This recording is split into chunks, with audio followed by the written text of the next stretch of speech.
Boa tarde, amigos. Estamos começando os Donos da Bola desta terça-feira. Band TV, Canal 10 para todo o estado do Rio Grande do Sul. E olha, com muitas informações, principalmente sobre a decisão da Copa do Brasil. E também sobre o Internacional dentro e fora de campo. Vamos até a arena, lá está o Gustavo Berton, já posicionado e o seu primeiro destaque do ambiental do palco da finalíssima da Copa do Brasil. Berton, boa tarde. Boa tarde, Meneghetti. Movimentação já de torcedores do Grêmio aqui na arena e o Grêmio com treinos fechados, sem dar armas para o seu adversário da Copa do Brasil. Muito bem, em seguida o Berton volta desta terça-feira iluminada aqui em Porto Alegre. Ele está lá no palco da finalíssima da Copa do Brasil.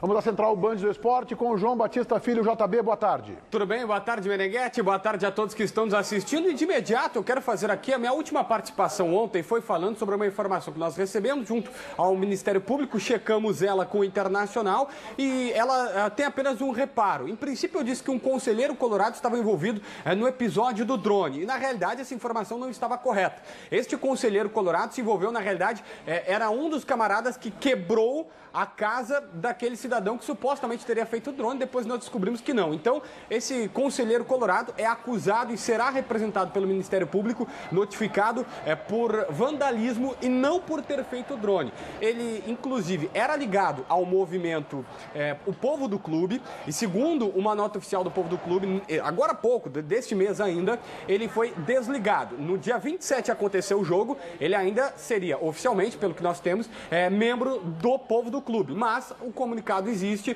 do dia 1º de dezembro e a partir dali ele já não é mais membro desse grupo político do Internacional, Meneghetti. Sobre esse assunto, JB, eu acho importante o reparo.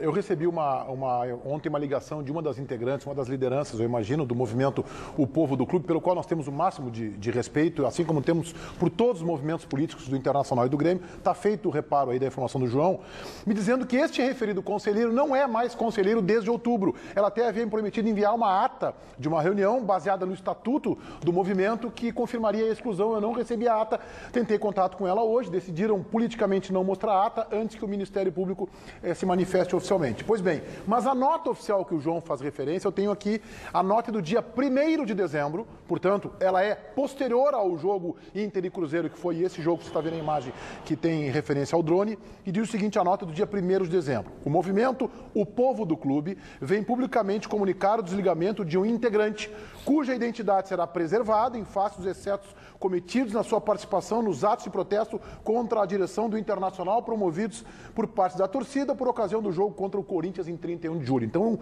segundo essa nota, do dia 1º de dezembro, ele foi excluído, mas aqui não precisa a data.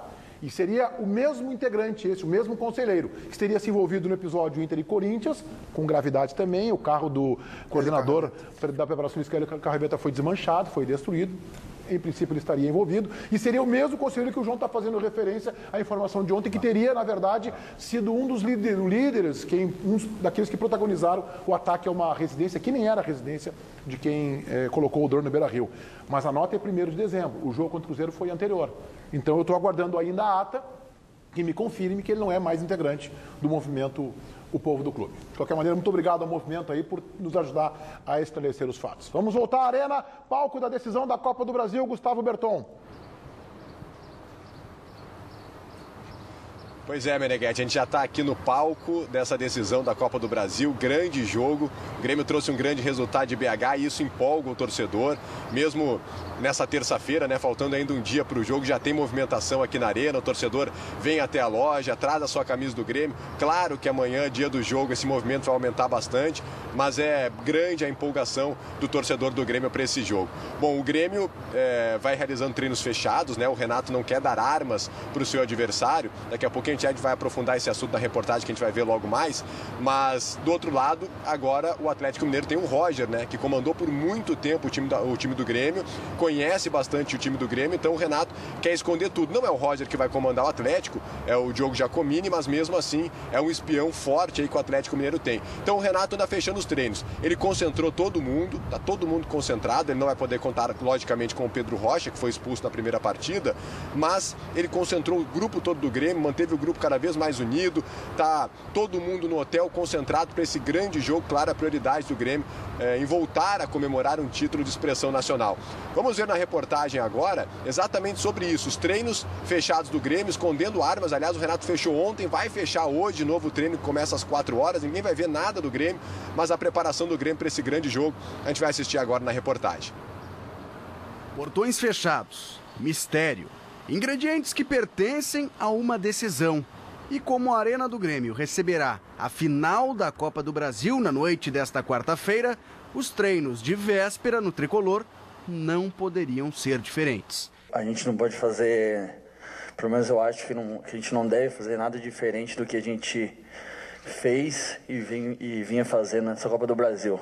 Se bem que não há muito o que esconder. Sem Pedro Rocha, que foi expulso no jogo de ida em Belo Horizonte, o técnico Renato Portaluppi deve confirmar Everton como seu substituto. O restante da equipe é exatamente igual à formação que venceu por 3-1 no Mineirão. Agora sim são 90 minutos que decidem ficar no resto da história do clube e nós queremos fazer isso. Vai ser muito difícil. Vai ser um jogo muito disputado. Quando os portões da arena foram abertos, acontecia esta atividade, composta por atletas das categorias de base e suplentes, ou seja, nenhuma informação que pode ser utilizada para a final da Copa do Brasil, se bem que o adversário, para buscar informações, deve se abastecer de um velho conhecido tricolor. Anunciado na última semana como técnico do Atlético para a próxima temporada, Roger Machado esteve à frente do Grêmio por mais de um ano, em mais de 90 partidas. É o grande criador da maneira de jogar da equipe, com troca de passes e posse de bola. E se ele passar os segredos da equipe para o técnico interino do Galo, Diogo Giacomini? É lógico que o Roger, ele já é um funcionário do Atlético, né? E a gente conversou sobre o jogo. Na verdade, corroborou as coisas que eu estou pensando para o jogo. Ele acha que é uma estratégia muito boa, né? E as decisões, o treinamento, né? A equipe que vai começar o jogo, as substituições, todo o trabalho do técnico para o jogo vai ser responsabilidade do Diogo Giacomini. Mas, pelo visto, do lado do Grêmio, não existe esse temor. O Roger conhece, acho que 100% do nosso elenco. Mas acho que é muito cedo para passar e eles captar todas as informações dele. Na dúvida, é melhor não facilitar. A rotina do Grêmio segue igual a de um time que está imerso no clima da final. Portões fechados, concentração antecipada em 48 horas e mistério total. A gente pôde ver aí, né? Nada de clima de já ganhou no Grêmio. O Edilson Meneghetti e amigos, lateral direito do Grêmio, chegou a pedir para o torcedor para que ele não traga caixões à arena do Grêmio, caixões vermelhos, né? Claro que é uma provocação internacional, que passa por uma fase ruim aí e tal, mas em respeito ao que aconteceu com a Chapecoense, tudo que o time de Santa Catarina passou na última semana, o Edilson pediu para o torcedor do Grêmio que não traga caixões vermelhos ao Estádio Olímpico, em respeito então a essa tragédia que aconteceu com a Chapecoense. Mas o clima é de festa, claro, é de euforia, o Grêmio muito próximo aí de comemorar mais um título de Copa do Brasil. Meneghetti. Berton, obrigado pela sua participação aqui na sua casa e coloque um protetor solar, porque a testa já tá dando sinais que está ardendo, viu? Vou passar assim, pode deixar a testa, o braço, então a gente fica com aquele queimado de escritório, né? Não é legal não, mas pode deixar que eu vou seguir a recomendação. Obrigado. Obrigado, grande abraço, Gustavo Berton, uma grande figura, trabalhou aqui conosco durante anos. Muito maldosa você. Nossa, por quê? Vocês acharam que o Roger ia passar informações? Não, o Roger só vai trabalhar em 2017. Eu quero sublinhar, vocês são maldosos. Eu disse aqui ontem, tem essa tua tese aí, tu está dizendo que o disse o interino Diego Giacomini, Diogo Giacomini, que é interino de Santa Maria, parece, né? Ele nasceu em Santa Maria, ou nasceu aqui no Rio Grande do Sul, pelo menos. Encerrou o assunto, né? E encerrou outro assunto. O Roger já é funcionário do Atlético. E isso não me causa estranheza e é a crítica que eu faço ao competente, ao bom profissional que tem um horizonte muito grande aí para trabalhar e para ter sucesso, o Roger Machado. Por quê? Chegou, é o contrário do Renato, vai na contramão do Renato. O Renato chega no clube anunciado de manhã, de noite está treinando. Dá palestra às 5 da tarde, de noite está treinando. O Roger não. O Roger se preserva. Eu acho que o Roger se preserva demais. E em momentos em que o time e o clube precisam dele um pouco mais audacioso, um pouco mais corajoso, ele se esconde. E aí tá aí o caso Atlético. Tinha que chegar e dizer, quero treinar, perdeu, perdeu. Se ganhar, tá consagrado. Isso mostra que um profissional do futebol é um profissional do futebol. O Roger é gremista, ídolo do Grêmio, montou o time do Grêmio? Claro que sim. Agora, ele é profissional. Como profissional, ele já é funcionário do Atlético e a pior coisa que poderia ter acontecido para o Grêmio neste momento, véspera de decisão, é o Roger botar o dedo na escalação do Atlético. Mas o que o Atlético falou depois da derrota pro do Marcelo Oliveira, é que o Atlético queria um treinador para o próximo ano. E essa pode ter sido a condição do Roger. O Roger poderia dizer, não, eu aceito, só que é para o ano que vem, não é agora. Eu já vi alguns gremistas dando discurso que é o seguinte, não sei se o pessoal que está nos assistindo também concorda com isso, daqui a pouco pode até participar com a gente na interatividade. Bravos com o Roger por ter passado informações para o Diogo Giacomini. Eu acho que uma coisa é uma coisa, outra coisa é outra. O Renato, quando for treinar o Fluminense, o Vasco, ele vai enfrentar o Grêmio e vai querer ganhar do Grêmio. Agora ele está no Grêmio. O Roger, quando estava no Grêmio, foi bem pago, fez otimamente seu trabalho e agora ele está no Atlético Mineiro, ele vai passar informações, ele está lá. Nada mais natural que isso. Claro. Aliás, o anormal seria o Roger chegar e dizer, não, sobre o Grêmio eu não falo nada, eu me criei lá dentro. Bom, aí não é profissional, né? Não vou treinar. O Roger é profissional, claro. E é um baita do profissional. E não tem nada demais. Sabe, não tem nada demais, eu não vejo nada. E acho assim que, tudo bem, pode haver um sentimento aquele de torcedor do Grêmio, mas o Roger é tão nosso. Mas o profissionalismo está acima de qualquer coisa, gente. Então o cara não é profissional. Valdir Espinosa teve uma passagem mal sucedida, mas treinou internacional. Treinou internacional. O Valdir Espinosa treinou o 91. O Valdir Espinosa treinou o Botafogo, que vai baixar o Grêmio. Ele era profissional. É profissional, gente. O Renato não jogou. Mas aí o Renato decidiu por ele. Ele decidiu. É que o Paulo Roberto jogou. Mas é que o Renato estava num estágio, e está num estágio de ídolo bem diferente do Roger, né? Sim. O Renato é muito mais ídolo que o Brito Roger. queria falar aí, Brito. Bom, o Roger, ele certamente já indicou por onde o Atlético poderá ter chance de ainda chegar ao título do Campeonato Brasileiro, da Copa do Brasil. Mais do que dizer como o Atlético deve jogar, que não conhece muito bem, mas por onde construir uma possibilidade ainda de vitória em cima do Grêmio, que é muito complicada. Mas o Roger certamente foi por aí. As falhas que ele vê no time do Grêmio. Uma coisa é certa, né? Esse não é o time do Roger. Né? O Roger não vai treinar esse time. O Atlético deve sofrer uma mudança bem considerável na fotografia. Talvez até perca a qualidade, né? O Lucas Prato, por exemplo, está para sair, né? Se fala, inclusive, no Palmeiras. Né? Isso. O Palmeiras. O Palmeiras contrata todo mundo também, né? Vou te contar que está com dinheiro. O Palmeiras vai perder o Gabriel Jesus e o Lucas Barros. Se tu tem dinheiro, tu não vai num restaurante caro? Se tu tem dinheiro, tu quer gastar, Roberto. O Palmeiras tem dinheiro, quer comprar, tá certo? Vejam que momento emblemático esse para a trajetória do Renato. Hoje eu apoiado pelo Paulo Pires, questionei ele sobre treinadores que foram campeões do Grêmio como jogador e como técnico. E aí eu lembrei de dois, eu lembrei de um e o Paulinho lembrou de outro. Eu lembrei do Foguinho, Oswaldo Rola, bicampeão gaúcho como jogador em 1931 e 32 e como técnico, tetracampeão como técnico do Grêmio, 56, 57, 58, 59. E o Paulinho lembrou do Sérgio Moacir Torres, que depois eu fui para a internet confirmar. Bicampeão gaúcho como jogador em 49 e depois de 56, e bicampeão como treinador também em dois momentos distintos, 62 e 68. E aí eu olhei outros, como Milton Coelho, Carlos Frone, que eu não lembrava que não foi o jogador, na verdade. O Espinosa não jogou no Grêmio? Quem? O Espinosa. Jogou em 70, o Grêmio não ganhou nada. Aqueles anos 70 ali não ganhou nada. Filipão não jogou no Grêmio, Caxias Juventude. Milton Coelho, eu lembrei, que jogador e teve uma passagem como treinador interino, mas também não ganhou. Pô, Milton Coelho, então, grande. O Renato poderia entrar. E outra coisa, vejam a galeria. Claro que eram outros momentos, anos 30 e anos 60. O Grêmio, esses dois treinadores ganharam o quê? Campeonatos gaúchos. O Renato ganhou uma Libertadores e um Mundial dentro de campo com a camisa 7 e como técnico uma Copa do Brasil depois de um jejum de 15 anos. Sim. Este é um momento, companheiros, histórico para o Renato. Histórico para o Renato. O Renato se colocará com uma estrela ainda maior no céu tricolor. É um negócio assim que ele vai conquistar. É bem interessante, né? O maior ídolo como atleta podendo levar uma conquista representativa. É um momento emblemático esse, para o Renato e para o Grêmio. Mas se for pegar os maiores ídolos de outros clubes, muitos ou não treinaram ou não deram certo. O Zico não quer treinar o Flamengo justamente para não se queimar, para não ter decepção.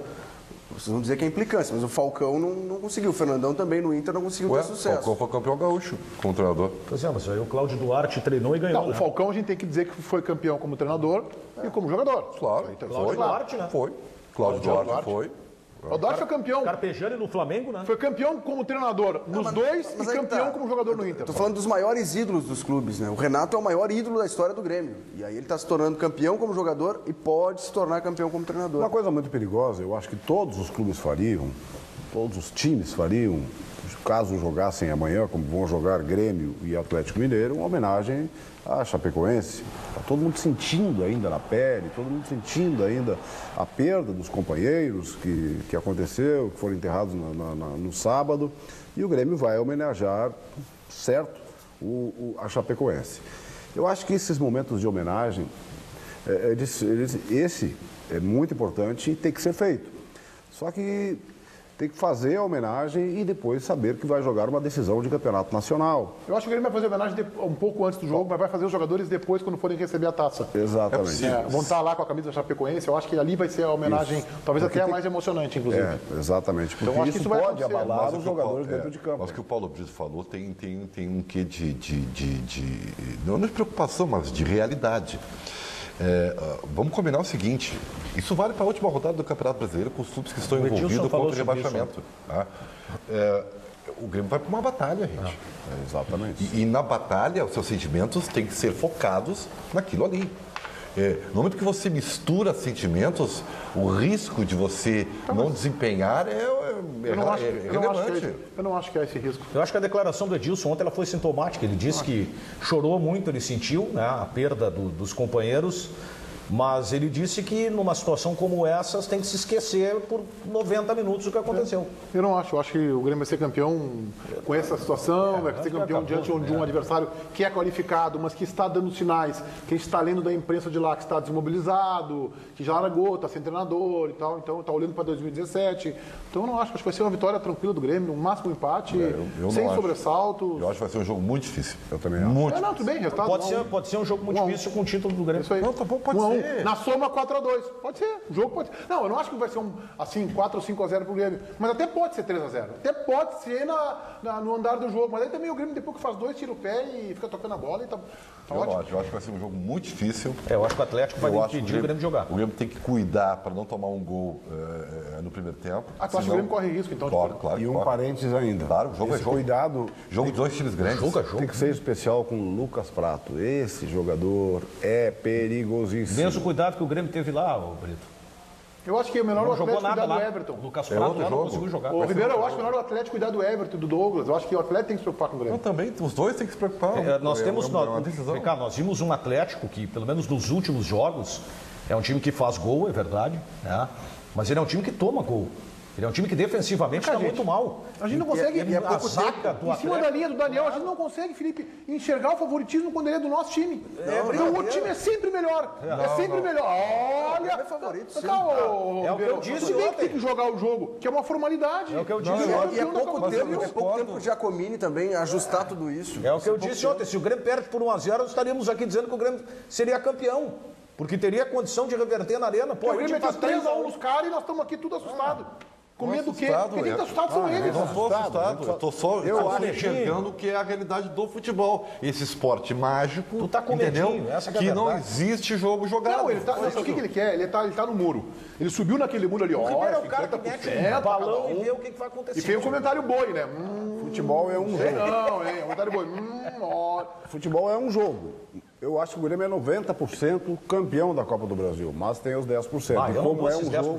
Eu acho que o Grêmio é 101% campeão da Copa do Brasil, mas eu pensar isso, eu tenho direito. Quem não tem direito é o Renato, são os jogadores, e que não estão pensando. Estão pensando da maneira adequada e correta. A direção do Grêmio está motivada, mobilizada, motivando os jogadores, está tudo certinho, não tem nada de anormal do que está acontecendo. E eu não vejo do outro lado, isso também me dá a leitura do Grêmio campeão, eu não vejo do outro lado um time mobilizado, disposto, afim, com um treinador novo, que chegou, que motivou. Não tem. E se eu não me engano... Quando é que o Atlético cresceu no jogo? Quando o Grêmio teve um jogador a menos, né? Se eu não me engano, a Arena do Grêmio faz aniversário na quinta-feira. Ou seja, o jogo começa às 10 da noite, né? 15 para as 10. Vai terminar no início de quinta-feira, no aniversário da Arena. Tem toda essa questão motivacional. E daí? Eu digo que a festa vai ser... Não, está resolvida a questão. Essa está resolvida. Essa está resolvida. Eu não concordo. Eu prometi a mim mesmo, o Danielzinho está de prova lá no apito final da Rádio Bandeirantes, que eu não ia baixar a guarda nessa questão. Não tem jogo jogado. Tem que cuidar do Atlético, sim, claro, tem risco. Não, tem que botar 11 jogadores em campo, tem que botar o uniforme, tem que respeitar a decisão do árbitro, tem que jogar, claro. Cuidar para não escalar ninguém irregular. Não pode não ir, tu ir direto pra guete. Não, tu vai lá na arena, passa, joga, empata o jogo, ganha o jogo de 1-0 e tal, e deu, aí vai pra festa. Essa formalidade, isso tá dizendo, é óbvio. Agora, como é óbvio também que o título tá decidido. A vantagem é muito grande, gente, é enorme. JB, interatividade, vamos lá. Olha aqui, Meneghetti, na nossa página no Facebook, o Ed Júnior está dizendo que a noite tem que ser do Luan, ele merece ser o protagonista desta segunda partida da final e selar com chave de ouro sua passagem no tricolor. Merece ir para a Europa com a faixa de campeão pelo Grêmio. O Joel Rodrigues diz que é colorado, mas o Grêmio já é campeão. 3-1 fora de casa, é só administrar. E só o vidente, tem um vidente que ficou famoso porque ele fez uma previsão dizendo que o Atlético vai ser o campeão da Copa do Brasil, mas ele disse que era sobre o Inter. Então, não sei se vai valer muita coisa essa previsão desse vidente aí. A Débora e o Jefferson estão dizendo que se o Grêmio entrar indo pra cima, a Copa é nossa. Se quiser administrar o resultado, vai engrossar o caldo, Meneghetti. Vidente falou que o Atlético seria o campeão em cima do Inter, é isso? Mas depois eles participaram de um programa de celebridades, fofoca, sei lá o quê. E aí ele foi comentar, ele disse, o Grêmio vai ter um jogador expulso já no primeiro tempo, e o Atlético, aliás, o Inter vai ter um jogador expulso no primeiro tempo, o Atlético vai fazer o crime, vai conseguir a vitória, e o Inter vai ser o vice-campeão da Copa do Brasil, só que o adversário é o Grêmio, né? Começa que é um grito atrapalhado esse, né? Mas ele se confundiu, ainda não. Atrapalhado. Não, ele não disse sobre a verdade. Tá bem, Ribeiro, tá bem. Diga lá, Paulo Brito. Tudo belezinha com você? Olha, hoje a Sorri Fácil está inaugurando mais uma loja, sabe onde? João Pessoa, na Paraíba, no Nordeste. Está pensando o quê? Sorri Fácil se espalhando por todo o Brasil, mais de 100 lojas. Inaugurou agora há pouco aqui no Rio Grande do Sul, em Santo Antônio da Patrulha, hoje em João Pessoa, na Paraíba. Sabe o que é mais legal? O pessoal me ataca na rua. Eu estou precisando de um tratamento com a Sorri Fácil, na Sorri Fácil, e como é que eu faço, onde eu vou? Então é um negócio legal, a Sorri Fácil crescendo cada vez mais e facilitando a sua vida. Olha que barbada, onde você vai, tem uma Sorri Fácil muito pertinho de você. Não esqueça, você precisa fazer aquele tão sonhado implante dentário. Você precisa colocar o aparelho para aqueles 2, 3 dentes tortos aqui na frente. Você vai arrumar com o aparelho, não precisa ter 15 anos, não é coisa de guri mais. Pode ter 50, tem dente torto, você vai ali, vai colocar um aparelho. E olha, o principal, a mais especialidade mais forte da Sorri Fácil é o implante dentário. Se você acha que é coisa de outro mundo, não é. Está faltando dente. Olha só, quem não enxerga bem, coloca óculos. Quem não ouve bem, coloca aparelho. Tem muita gente que coloca aparelho auditivo. Se você não tem dente, coloca o dente. E a Sorri Fácil facilita a sua vida. Você manda o WhatsApp, sabe quanto custa e como pode pagar. Então, olha, Sorri Fácil, lembra você, sorrir é uma conquista. Paulo Brito, venha pra cá pra gente debater um pouco mais o Grêmio. Ô, Ribeiro, o que tu tá falando sobre o cartomante aí, sobre o cara que vê futuro? Pode vir, Paulo Brito. Não, é que o João Batista não contou toda a verdade. Quando ele encerrou esse depoimento aí, eu vi o vídeo, ele falou, não, Grêmio. Então ele é atrapalhado, né? Ele se confundiu entre Inter e Grêmio. Ele conseguiu botar o Internacional na final da Copa do Brasil, dizendo que o Inter vai ter um jogador expulso. E que mesmo assim o Atlético... Fala, João Batista. Foi o Marcelinho Carioca. Foi o Marcelinho Carioca que disse pra ele, mas é o Grêmio na final da Copa do Brasil. O Grêmio. O cara tava perdidaço das histórias. Foi o Marcelinho Carioca que soprou pra ele. Tá bem. Tá mais claro. O cara é um vidente forte concorrente a ser presidente do Inter. Levou o Internacional um patamar que a direção não conseguiu. Né? É verdade. Então, a gente tem que ler o contexto. É claro que tem a surpresa do futebol, que o Ribeiro tá agarrado na fatalidade de um jogo que deu resultado normal. A normalidade é essa aí. Como a gente sabe que a normalidade seria o Grêmio ser o campeão gaúcho. Normalidade seria essa. Eu lembro que eu fiquei discutindo com vários colorados nas redes sociais. Não, eu tô mostrando. Aí o Internacional arrancou bem no Brasileiro. Viu como o Grêmio não é melhor, como o Inter é melhor? Tá aí o ano mostrando. Até teve gente que disse que o Grêmio era campeão gaúcho, mas isso não é o caso, né? Eu disse. O Grêmio seria o campeão gaúcho. Eu disse. E acho até que moralmente foi, viu? Que aquele jogo do Internacional contra o São José, meu Deus, aquele segundo jogo, que coisa horrorosa. Que futebolzinho. Então, o Grêmio até contra o Juventude depois poderia ter vencido. Goleiro do Juventude. Teve várias oportunidades, né? Mas o que o futebol é assim, Meneghete. Por isso que tem que ter foco, entendeu? O Grêmio tem que estar focado. Sim, tá bom, isso aí. O Grêmio tem foco, o Atlético tem foco. Mas eu observo... O Atlético vai perder com foco.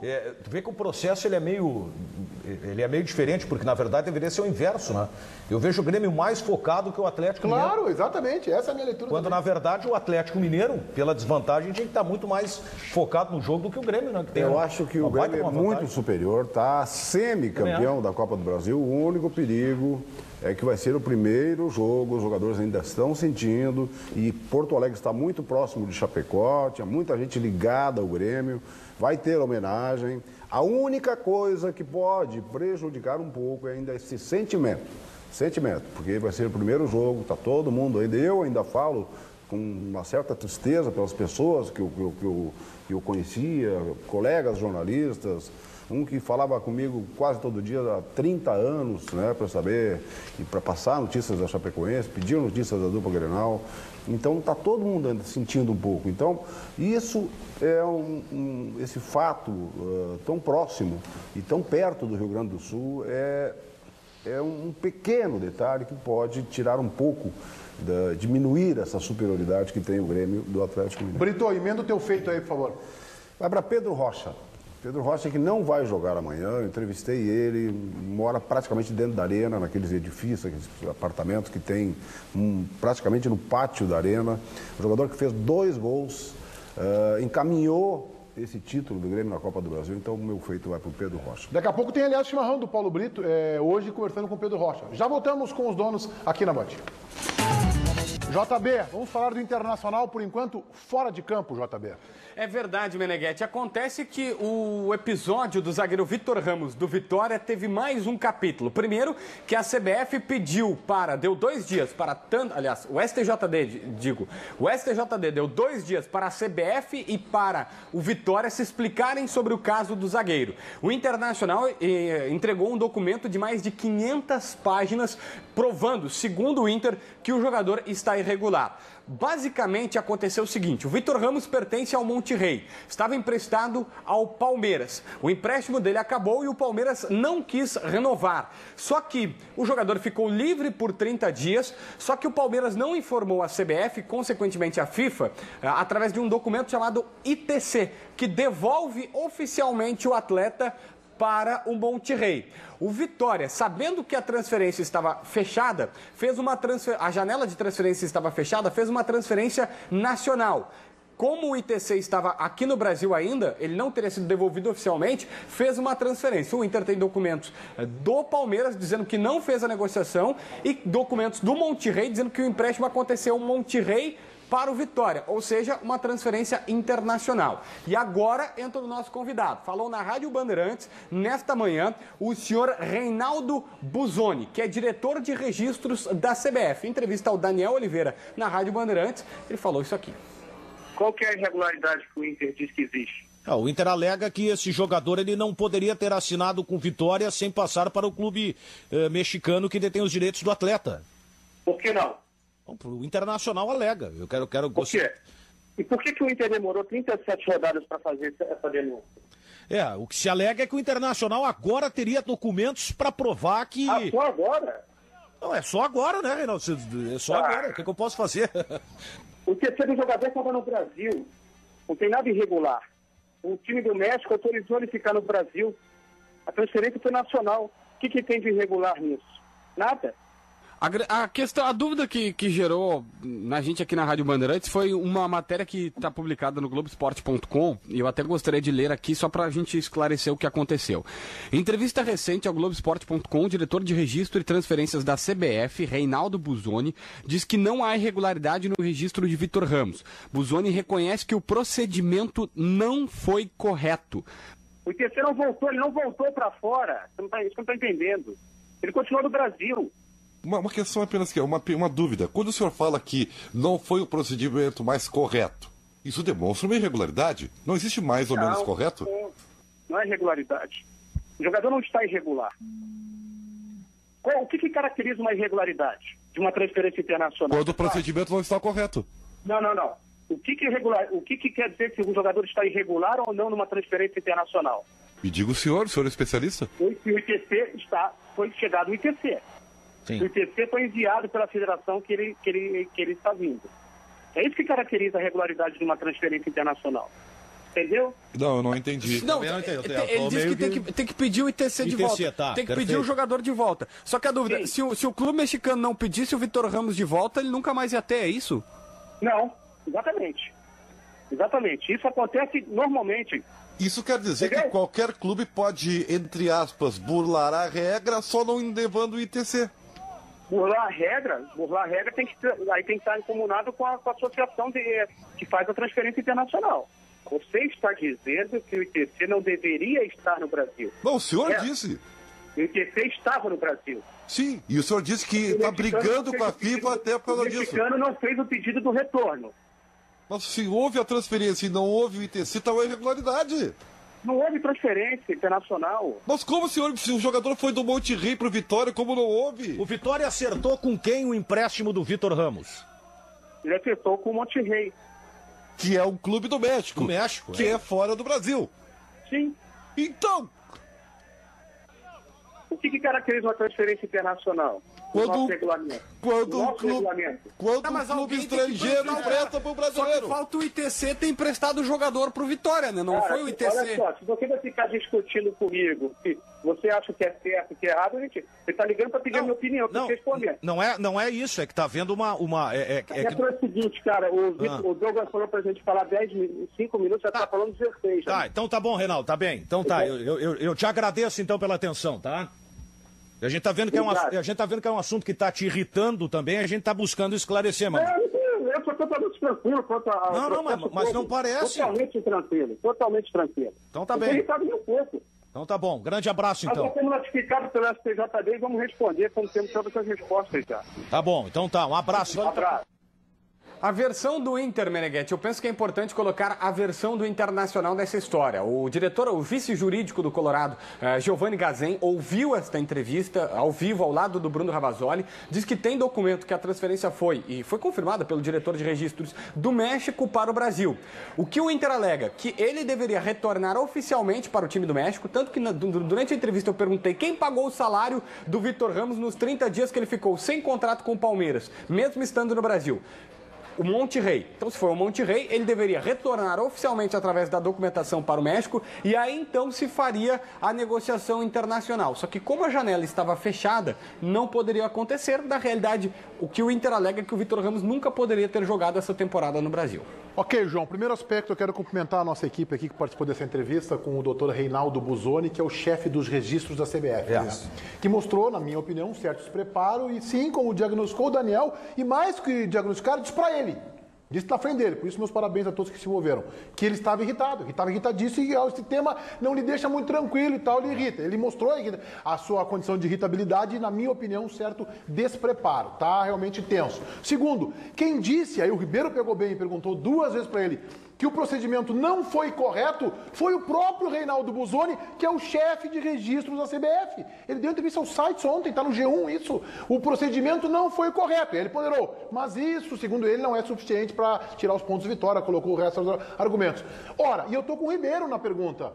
Inscrição de jogador não tem meio erro. Ou o jogador está inscrito de forma correta e, portanto, regular, ou não está. Se ele disse que não está correto, é porque o jogador está irregular. É a minha leitura em cima da frase dele. Sabe por que ele está irritado? Porque se há um erro, tem a convergência dele. Ele participou do erro. Claro. Esse é o problema. E aí ele vai ter que ser punido. Por isso o STJD acionou a CBF e o Vitória. Eu sigo lamentando que o campeonato vai acabar dessa forma. O julgamento vai acabar depois da última rodada. Ou seja, lá quase no Natal a gente vai saber se o Inter fica na Série A ou na Série B. Eu lamento que termine dessa forma. O detalhe é que não é uma transferência internacional. Por isso que eu perguntei, mas o Vitória acertou com quem, né? O que eu entendo? Segundo a CBF, ele tinha condição de jogo, porque como esse ITC não saiu do Brasil, então ele teria condição de jogo aqui no Brasil. O problema é que tem uma coisa que é anterior à condição de jogo, que é a condição de transferência. É isso aí. Então, a condição de transferência não poderia ter sido realizada.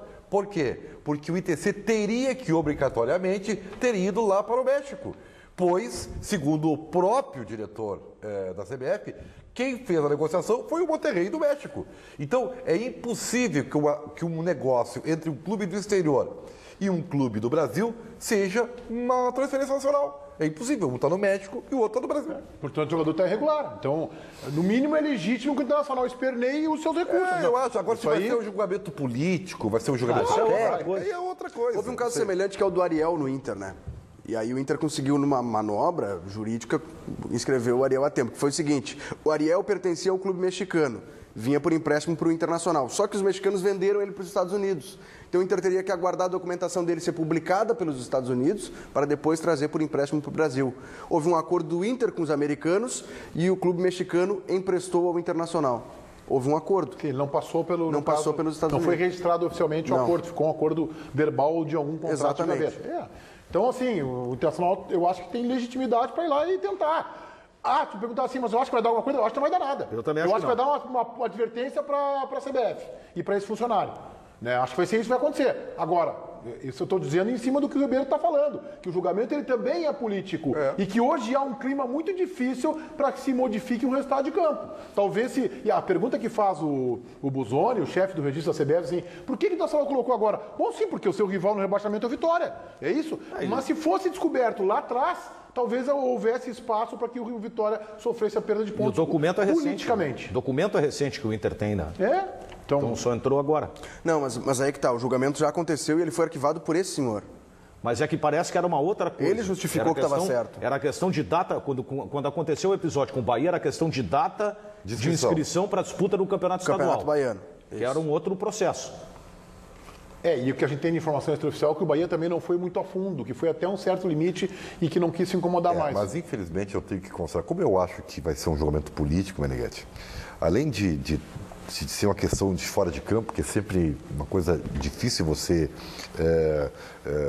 colocar na prática, embora a Fluminense tenha escapado quando a Portuguesa errou, lembram disso? Tapetão, né? Então, o Fluminense está lá no Rio de Janeiro, né? E tem um aspecto que a gente não pode desconsiderar, infelizmente. O Internacional não é um clube muito querido hoje. No centro do país. No centro do país. Mas é isso. Por isso que eu acho, também por isso que eu acho que não vai dar nada. Embora eu acho que todo o contexto esse aí tinha que ser um julgamento técnico. E aí se avaliar se o jogador está irregular ou não. Se disser assim, mas ganhar o tapetão, o título, escapar do rebaixamento não vale. Bom, então extingo esta JD. Segundo o diretor, isso é comum acontecer, esse negócio de ITC ficar e tal. Bom, um erro não justifica o outro.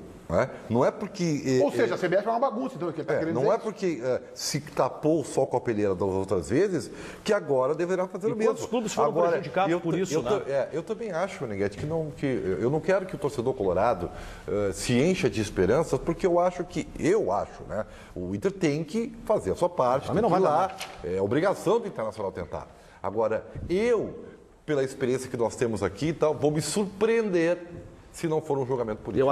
Eu até acho que não vai dar nada. Agora, essa entrevista aí, ela é quase que comprometedora, né? Mas quanto mais esse cidadão falar, mais ele vai ajudar o Internacional. Estou observando isso. Todo atrapalhado. Todo atrapalhado. A entrevista dele foi comprometedora. O fato dele dizer que não é correto, que ele deu entrevista também dizendo assim, não foi um procedimento correto, mas não justifica e tal. Bom, inscrição de jogador, gente, ou é correto ou não é. Não tem meio, né? É que nem gol, né? Ou a bola entrou ou não entrou. É isso aí. Agora... eu não sei, o JB pode nos ajudar. O Internacional tem o tal do documento do Monterrey do México, o JB. Eu não sei se esse documento, não sei o que diz esse documento. O Internacional afirma com todas as letras que tem dois documentos importantes. Primeiro, do Palmeiras, afirmando que não fez a negociação, que ele, Palmeiras, não se envolveu no negócio e que tem a documentação Monterrey para o Vitória, provando assim que seria uma transferência internacional. Eu tive acesso a alguns, e eu até li nessa entrevista, alguns documentos em que o Inter, no laudo, que são 500 páginas, então a gente vaza uma ou outra coisa. Mas em um dos momentos dessa entrevista eu li um trecho em que o Inter liberou e que o Colorado diz que o Vitória fez deliberadamente e agiu de má fé nesse processo e também acusa a CBF. O Internacional está indo fundo e está realmente acusando tanto o clube quanto a CBF de má fé. Bom, qual é a tua leitura, Daniel? Eu queria fazer uma leitura sobre eu acho que o Inter está com bons documentos, né? Só que eu não entraria nessa de agir de má fé. Eu acho que não é por aí. O que aconteceu foi um equívoco. Houve um erro. Claro. O fato do CBF. O fato do STJD pedir e dar 2 dias para que CBF e Vitória se manifestem é porque, em primeiro lugar, eu não sei se o STJD está fazendo só charminho ou ela está considerando os documentos novos apresentados pelo Internacional. Agora, eu custo a crer, primeiro, que o STJD promova a denúncia, eu custo a crer, porque vai causar uma grande confusão. Vai causar uma grande confusão. Mas essa é a hora de aparecer, né, Ribeiro? O STJD sempre aparece, né? E depois, mesmo que haja o julgamento, isso vai ser aí sim, vai ser um festival. Sabe por quê, Ribeiro? Sabe o que eu acho que vai dar prejuízo ao Internacional? Qual é o prejuízo que o Internacional vai ter? Se o Internacional estivesse disputando com Vitória por esses pontos, para ficar ou no G7, ou na Sul-Americana, alguma condição assim, ou para ir ou vaga direta Libertadores, talvez o Internacional tivesse êxito. Mas o julgamento não vai ser esse. O julgamento é para definir se o Vitória realmente confirma se escapou ou se o Inter confirma que escapou.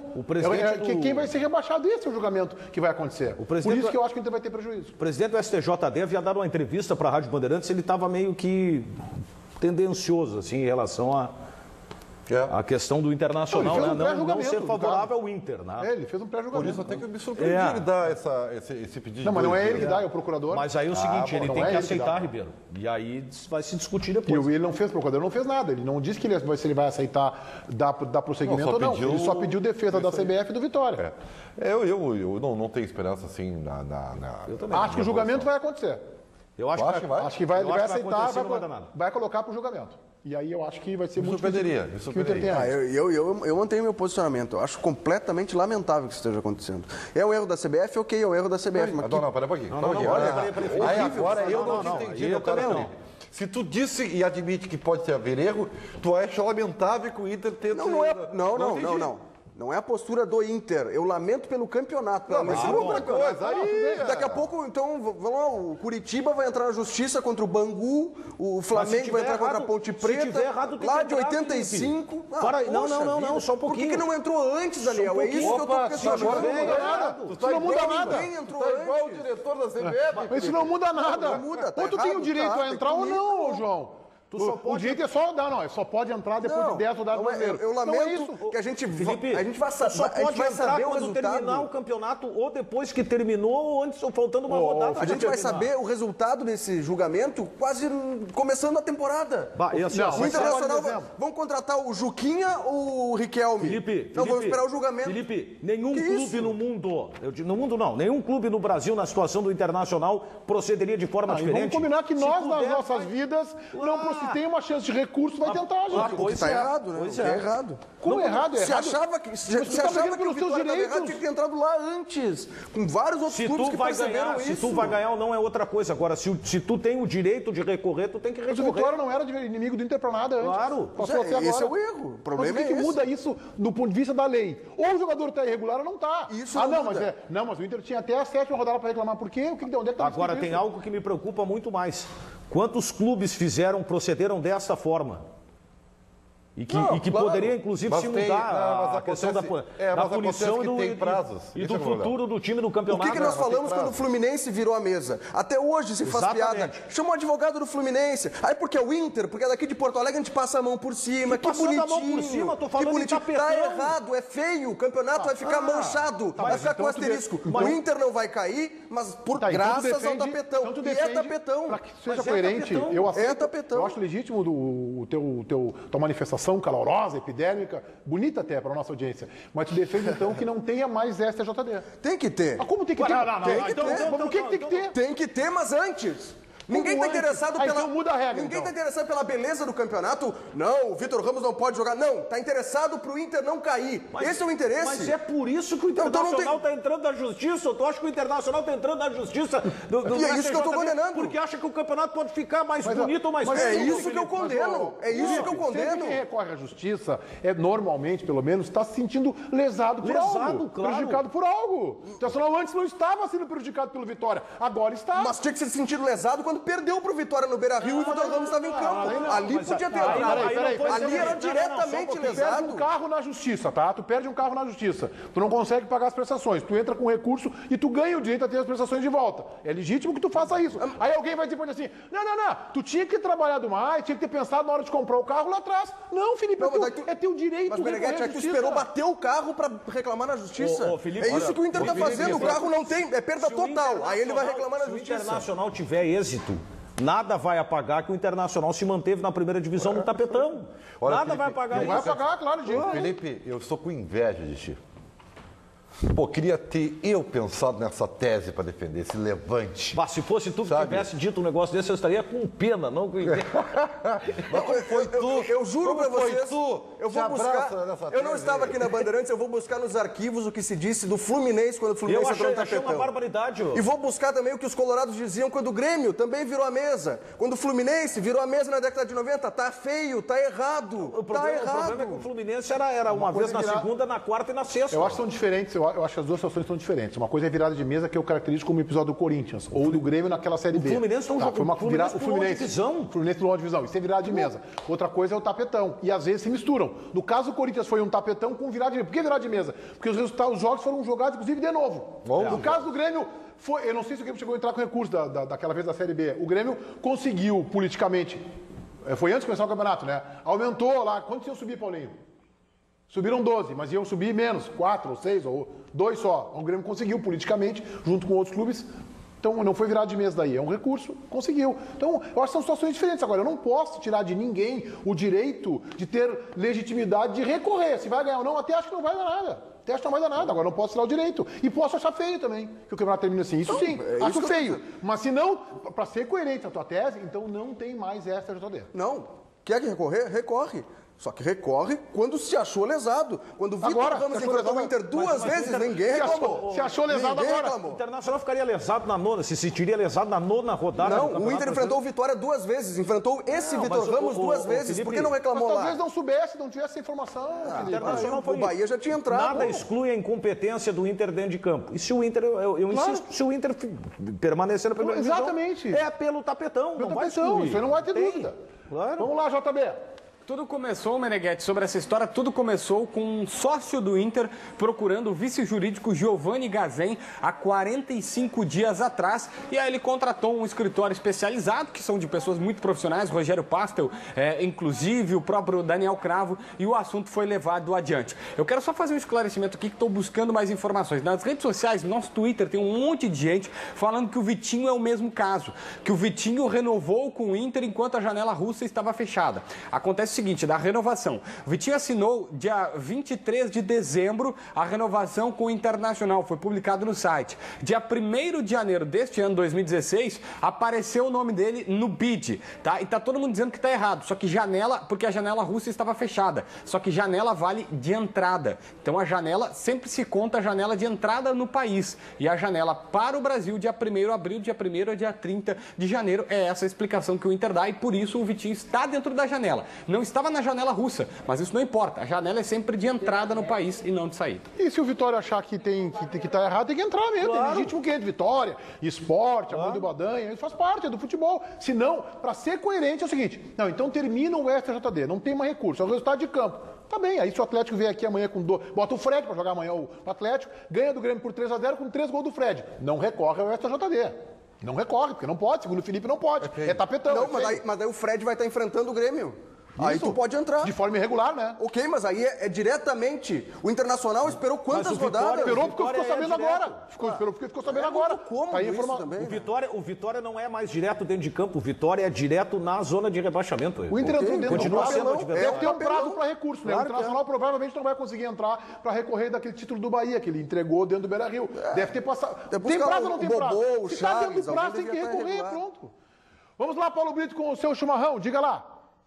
Chimarrão de hoje com o jogador Pedro Rocha. Fez 2 gols na partida decisiva contra o Atlético Mineiro, aquele banho de bola do Grêmio lá em pleno Mineirão, tirou a camisa, foi expulso, mas coisa de guri, tem 22 anos, fez um golaço estilo Neymar, tinha levado uma bronca antes. Sobre tudo isso a gente vai falar aqui no Chimarrão. Antes, é claro, ele é do Espírito Santo, mas toma chimarrão. Você acredita? Com a mão direita, para dar sorte. Pedro Rocha, aquele golaço estilo Neymar, você já tinha feito um outro, mas aquele que você passa, foge da falta, isso é importante para o atacante, fugir da falta, não deixar ser derrubado e colocar a bola na rede daquele jeito. Primeiro sobre o gol, tudo belezinha? Tudo belezinha. Foi 2 gols importantes, né, para mim, e feliz por ter ajudado o Grêmio com 2 gols.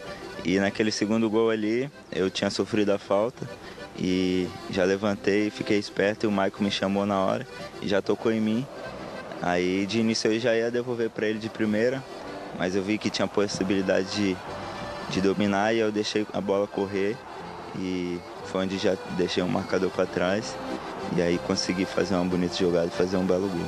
Você tirou a camisa. Você tinha levado uma bronca antes, aqui foi um desabafo, ou pela beleza do gol, pela importância do gol, o que fez você tirar a camisa sabendo que isso causaria a expulsão? Foi por ter sido o segundo gol, ter sido um bonito gol que eu fiz também, e pela emoção do jogo, no calor ali, eu sei que eu errei em ter tirado a camisa. Tirou a camisa que estava calor, né? Tava calor, a emoção ali, mas eu sei que errei em ter tirado a camisa. E já ia sair no lance seguinte, que estava sentindo câimbras, o professor Renato ia me tirar. Mas infelizmente fiz aquela falta ali e tomei o segundo amarelo. O Grêmio é campeão? Graças a você, que fez 2 gols fora de casa, importantíssimos. Falta mais 90 minutos, né? Infelizmente não vou poder jogar, vou ficar de fora. Mas eu tenho certeza que meus companheiros vão fazer um grande jogo, se Deus quiser, vamos sair campeão sim. Você sempre não, às vezes foi criticado porque chegava na cara do gol depois de uma bela jogada e não conseguia tirar do goleiro. Você tem intensificado os treinamentos nesse sentido nos últimos dias? Com certeza, eu sempre trabalho para isso e às vezes eu perco algumas oportunidades por criar bastante. Sou um dos que mais crio, mas tenho chance sim ali no Grêmio, então às vezes eu faço e às vezes não. Lógico que tem os méritos dos adversários, do goleiro também, então, mas eu sempre trabalho isso para cada dia melhorar. Bom, você se identificou tanto com o Grêmio, pretende ficar muito tempo aqui, tanto é que mora aqui, ó, ali está a arena do Grêmio, esses prédios novos aqui, pertinho da arena. Você se identificou com o clube e pretende ficar bastante tempo aqui? Sem dúvida. Desde que eu cheguei fui muito bem acolhido aqui em Porto Alegre. Todos me receberam muito bem e me sinto bem aqui, me sinto em casa e pretendo sim ficar bastante tempo aqui no Grêmio. Bom, como é que você vê esse time do Grêmio montado pelo Roger e com a sequência do Renato? Tem o mérito dos dois, mas tem o dedo dos dois. Você elogiava muito o Roger agora, o Renato também, 2 ídolos do Grêmio, é isso? Com certeza, mas o Renato já afirmou isso também. E muito do que a gente faz ainda hoje é mérito do Roger, pelo trabalho que ele realizou aqui. Então, esse estilo nosso de jogo, sem dúvida, foi o Roger que implantou em nós. Então, o Renato chegou para dar a qualidade dele também. São 2 grandes ídolos do Grêmio e tenho certeza que com o trabalho dos dois a gente vai sair campeão. Quarta-feira vou estar ali torcendo bastante. Se tiver que cantar, vou cantar, vibrar para incentivar meus companheiros. Pedro Rocha, que tomou mais um chimarrão, ele é do Espírito Santo, mas aprovou o chimarrão. Olha, ele é um dos responsáveis pela possível conquista do título da Copa do Brasil pelo Grêmio na 5ª vez. Até a próxima! Já voltamos com os donos aqui na Band.